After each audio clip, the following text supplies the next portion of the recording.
నువ్వు చేసిన పనికి నువ్వు దేవుడైనా క్షమిస్తాడా దేవత?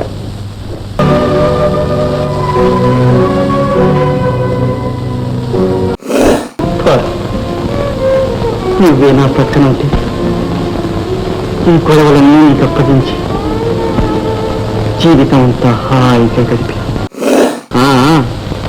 నాకు సంసారం కావాలని పారు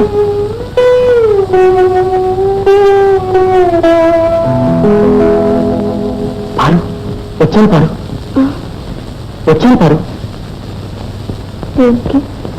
నీకోసం నీకేం పని? అదేమాట పారు నా మీద కోపం వచ్చిందా? వస్తే నీకేం పని? నేను తల్లిని ఇంటిని బెదిరించడం కులం చేస్తుంది. ఏంటో మాట నువ్వు రాసినమాట అప్పుడు త్వరగా ఆలోచించకపోయి అందుకోసం పరిగెత్తుకొచ్చాను. క్షమించు పారు. నేను క్షమించవలసింది చిన్న నష్టంచి చేసిన సాహసానికి పెట్టుకున్న ఆశలకు నువ్వు చేసిన పనికి నువ్వు దేవుడైనా క్షమిస్తాడా దేవత?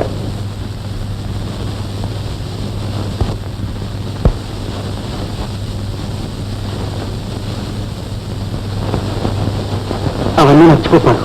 నువ్వు సరేనండి. ఎలాగైనా మా అమ్మని నాన్నని ఒప్పిస్తాను. నీకేనా అమ్మా నాన్న ఉంది? నాకు లేరా? వరసుకోవద్దు. మన పెళ్లి వారికి ఇష్టమేగా? అయితే ఈ సంబంధం కృషి ఏం చేస్తారు? నీకు ఇష్టం లేదని ఎందుకనాలి? నీకు సిగ్గు లేదని నాకు లేదనుకున్నావు దేవదా? వారు నాకు ఆలోచన తక్కువ ఆవేశం ఎక్కువ నీకు తెలుసుగా? తెలియకే? బాగా తెలుసు. చిరకం నుంచి నీ వెంట భయపడుతూ వచ్చాను. బెదిరించడానికి వచ్చావా? నేనంటే భయం కానీ మరేమీ లేదా పారు? నిజంగా ముమ్మాటికి కాస్త కొస్తే ఇది వరకున్న గౌరవం కూడా మాసిపోయింది. ఇంత అహంకారమా? తప్పే ఉంది. నీకున్న సిరిసంపద లేకపోయినా మా వాళ్ళని సిరిపై ఎత్తుకు తినడం లేదు. నీకు రూపం ఉంది కానీ గుణం లేదు. నాకు రూపం గుణం రెండూ ఉన్నాయి. ఇక ముందు నీ తరగతి సిరిసంపదలు కూడా ఉంటాయి. వారు ఇప్పుడు నన్ను కోరి పెళ్ళాడేవారు నీకన్నా ధనవంతుడు, బుద్ధివంతుడు, ధైర్యవంతుడు, ధార్మికుడు. వారిని కాదని నీ బట్టి అజ్ఞానాన్ని చెప్పని చుట్టూ ఎందుకు వారిస్తాను? పారు నా సంగతి తెలుసురా? ఏం చేస్తావే? సిగ్గు లేకుండా అర్ధరాత్రి మీ ఇంటికి వచ్చి ఆశ్రయించాన్ని అపవాదు వేస్తావు అంతేగా? నేనంత నీతుగా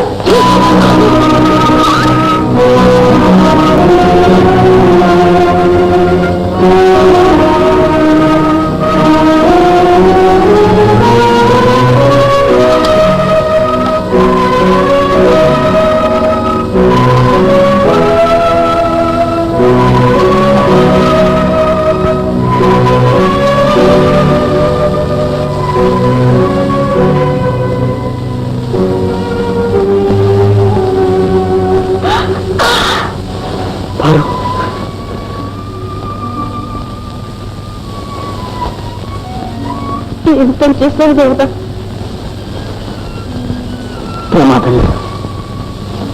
చిన్నది ఎప్పటికీ నా చిన్నతనం మరపు రాకుండా గుర్తు. కానీ త్వరగానే మారుతుంది. మచ్చ మాత్రం స్థిరంగా ఉంటుంది.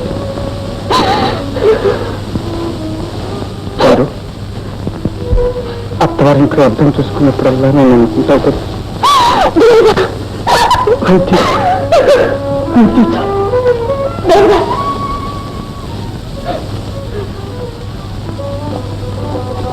ఏం పాడు?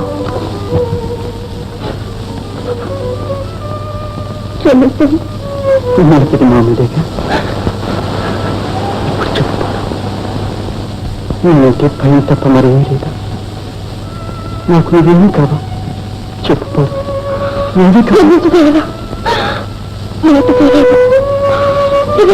ఎవరి తప్ప ఒక విధానం నేర్చుకుని చేసాను.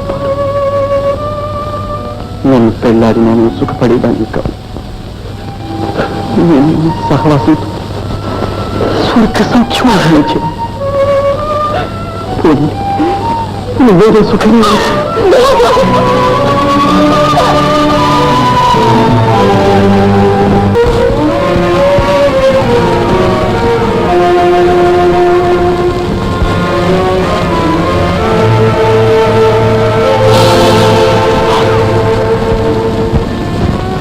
రాపారు రా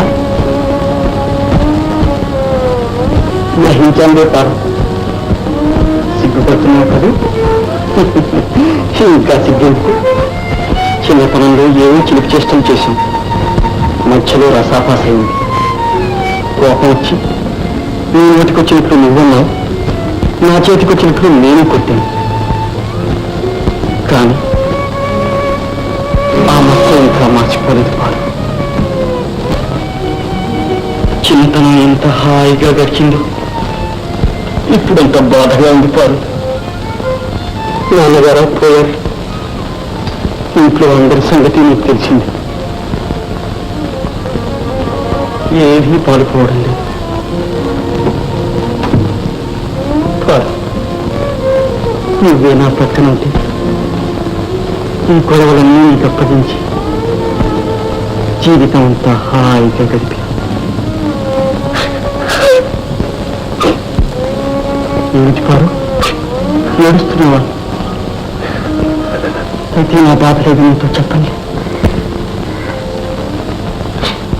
లేదు లేదేంట చెప్పు కూర్చోపారు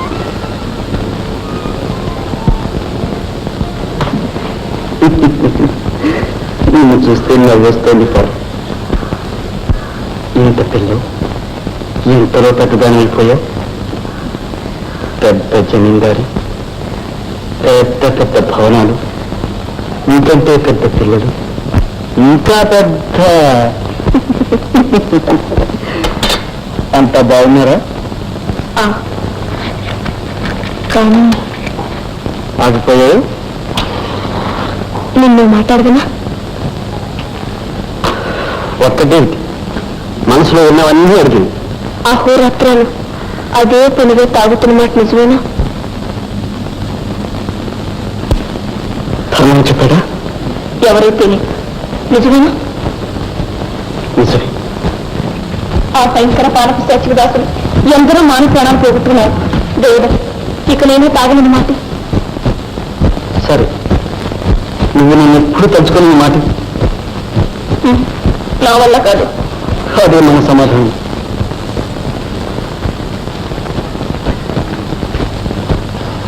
కాదు తలుచుకుంటే నువ్వే పనినే చేయగలవు అలాగా అయితే ఈ రాత్రికి రాత్రి నిన్ను లేవ తీసుకుపోగలనా అది ఎంత సాధ్యమో ఇది అంతే పోనీ మంచి పిల్లని చూసి పెళ్ళాడితే మనసు మారుతుందేమో నాకు సంసారి కావాలని ఉంది నీలాంటి పిల్ల దొరికితే నాలాంటిదా ఎక్కడవుతుంది ఉండదు కనుకని మనం ఇలా ఉన్నాం మసక పడుతుంది ఇంటికి పో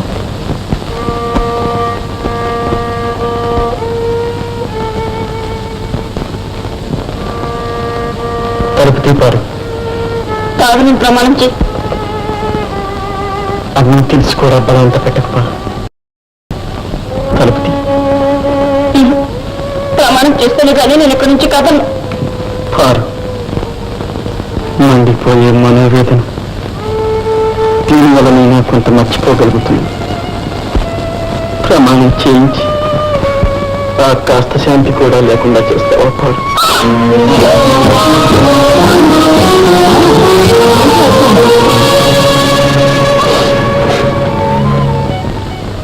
మన్నించు దేవుడు నిన్ను స్థితి పెట్టలేకపోదు నిరంతర బాసులంటి పెట్టాను నీకు సేవ చేశాను నా పాపానికి ప్రాయశ్చిత్తం చేసుకుంటాను మా ఇంటికి రాదేంటో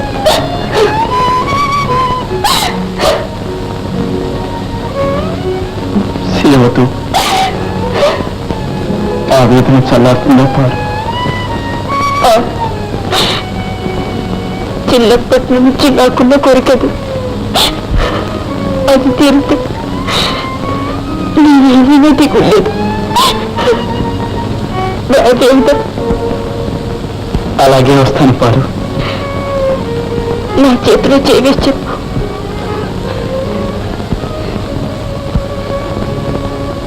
వస్తాను పారు, నిజంగా వస్తాను. ప్రాణాలు పోయేలేదు, తప్పకుండా వస్తాను. ఈ మాట మర్చిపోను పారు, మర్చిపోను.